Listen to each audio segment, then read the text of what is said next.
Dubai જવાનું હતું તો હવે ગાડીમાં બેસીને નીકળી જાય છે, એરપોર્ટે પહોંચી જશે આખી ફેમિલી હંગાથે. ખુદને જોઈને બહુ ખુશ થઈ ગયો. એના પછી એરપોર્ટે આવ્યું એટલે મજા આવી ગઈ. આ રે આપણા શાહરુખ ખાન રિઝવાનભાઈ મૂન શુભ બે બેસી રહ્યા છે શાંતિથી એરપોર્ટે. હવે અંદર જવાની ફૂલ તૈયારી છે.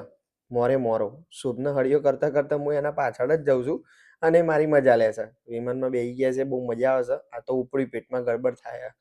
પહોંચી જશું થોડીક વારમાં. હા ઉતરી જો એ ઘર ઘર ઘર અવાજ આવ્યો. પછી હું શુભને જોઈને હશે, શુભ મને જોઈને હશે. આપણા ભાઈ હર્ષભાઈ મર્સિડીઝ લઈને આવી ગયા છે લેવા માટે.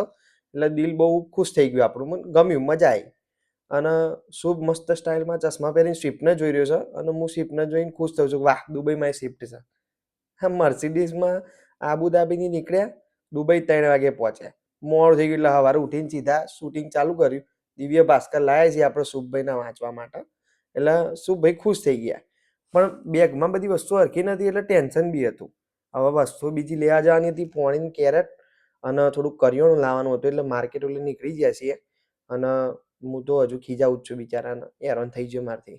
શુભ મારા ભાઈ કેવું આવું બોલતા એમ જોડે ને જોડે હતો હું. ભાઈ ખુદને જોઈને ખુશ થયો અને થોડીક ઇંગ્લિશમાં ચર્ચા કરતો હતો, પણ મને જ ખબર ના પડી. હોટલમાં પાછા આવ્યા કરિયાણું લઈને. હવે એમ વિચારીએ છીએ આ બધું મૂકીશું ક્યાં? બેગમાં જગ્યા કરવી પડશે. આવજો. એક મિનિટ ઊભા રહેજો. હવે આજનો બ્લોગ અહીંયા પૂરો થાય છે. કાલની ઘૂઘરા જેવી તૈયારી કરવાની થાય છે. શું કેવું શુભભાઈ તમારું? ઘૂઘરા જેવું? શુભભાઈ કે ઘૂઘરા જેવું? Bye bye.